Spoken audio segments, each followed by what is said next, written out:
Jalalan kabunda garasi dibafane si amaneti nabi fula durati si filane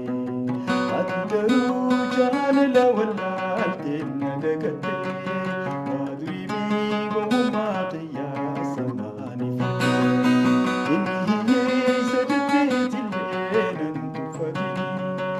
yuma wan kabuja fayati kabani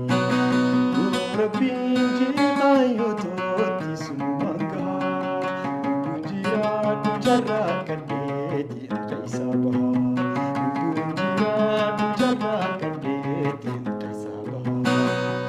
Hafuuma baadha baanaa moggaasini Hin jarjarin akka rabbiitti si waan beekanii Dhaabbata maarra gumaa qabeenya maaliti Addunyaa fiixeensa barii